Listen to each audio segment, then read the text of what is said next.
Adik perempuan hanya bersumpah berbohong kepada kakak perempuan dan harus disambar petir. Namun, detik berikutnya, petir benar-benar menyambar tubuhnya. Seketika itu, kepalanya mengeluarkan asap. Hanya karena orang yang berbohong kepada kakak perempuan sejak kecil akan mendapatkan retribusi. Suatu hari, dia tanpa sengaja mendengar dari ibu angkatnya. Ternyata dia adalah putri sejati keluarga Lu yang sengaja dilaporkan salah oleh ibu angkatnya. Namun, ketika dihadapkan dengan pertanyaan gadis itu, ibu angkatnya bersikeras tidak mengaku. Dia bahkan bersumpah bahwa jika berbohong, dia akan ditabrak mobil saat keluar. Namun, dia baru saja melangkah keluar dari pintu.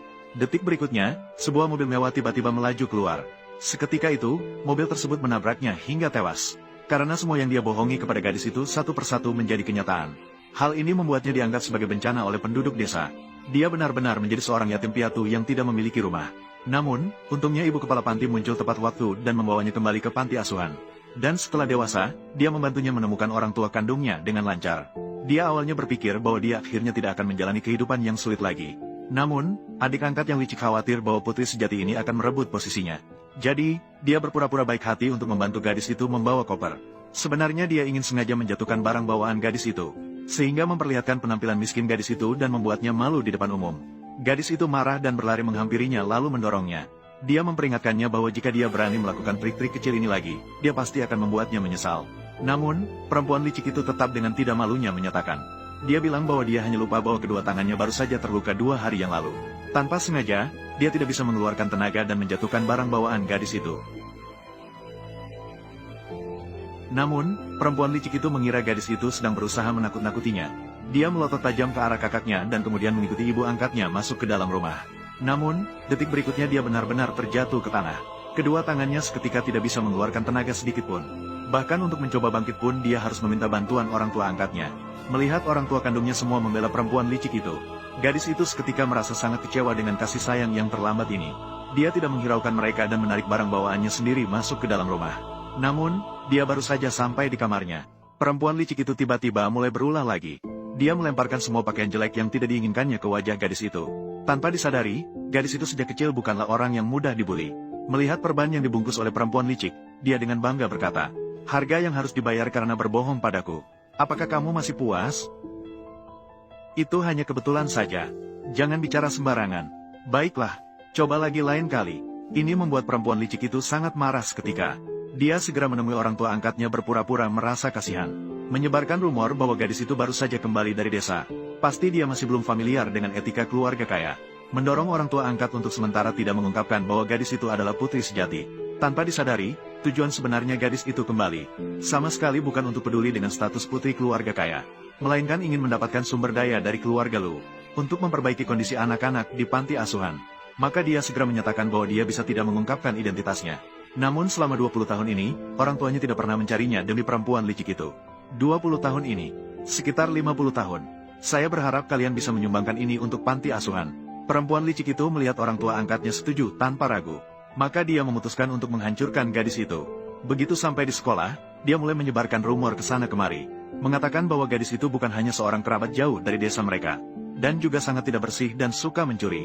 Tanpa mereka ketahui, saat mereka memasukkan uang ke dalam tas, sudah lama dilihat dengan jelas oleh gadis di luar pintu.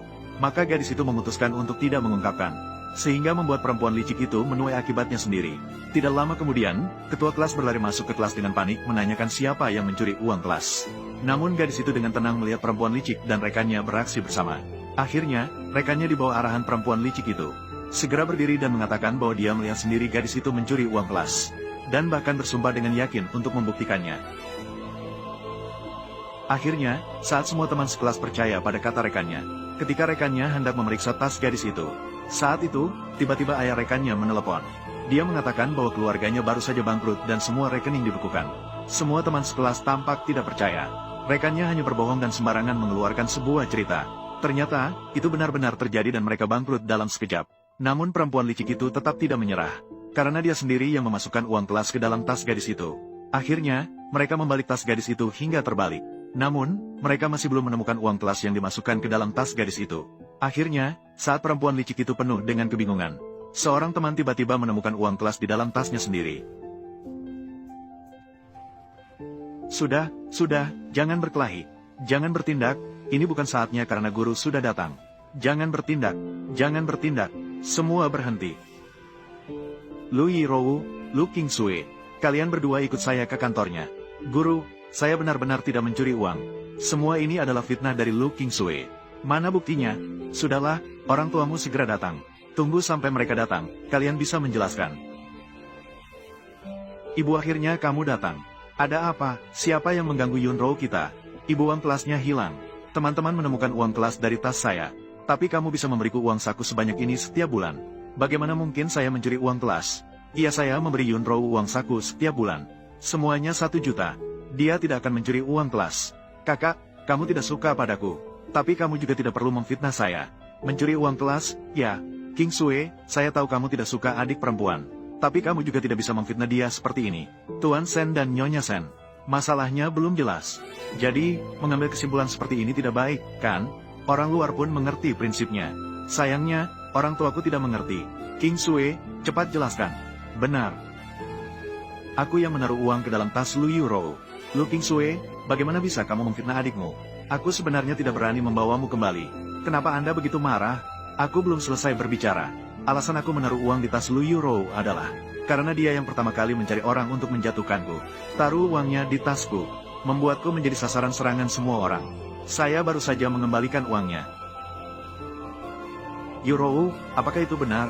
Ayah, Ibu, saya sama sekali tidak. Iya, Yuro bukan orang seperti itu. Dia selalu polos dan baik. Dia pasti tidak akan melakukan hal seperti itu. Baiklah, jika kalian semua tidak percaya, maka aku tanya padamu, Lu Yuro. Apakah kamu berani bersumpah? Apa?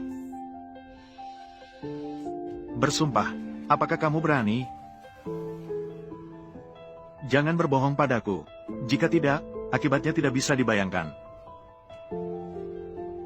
Jika aku mengatakan satu kebohongan, keluarga Zhu saya hari ini akan bangkrut. Apa? Keluarga kita bangkrut. Semua rekening bank dibekukan. Kamu tidak berani. Karena kamu bilang, kamu adalah orang yang sengaja menjatuhkan orang lain. Apakah yang dikatakan King Sui itu benar? Hanya omong kosong, tidak membuktikan apa-apa. Kamu bahkan tidak berani mengatakannya.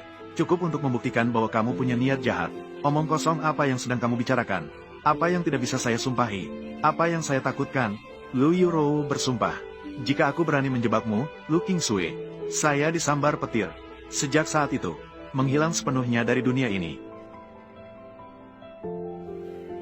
Lu Yuro, kamu lupa. Aku sudah bilang padamu, jangan berbohong padaku.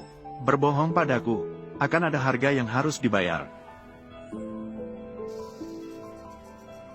Kamu lihat, sekarang aku tidak ada masalah. Ayah dan ibu percaya padamu. Dia yang memfitnahku. Baiklah, baiklah. Ayah dan ibu percaya padamu.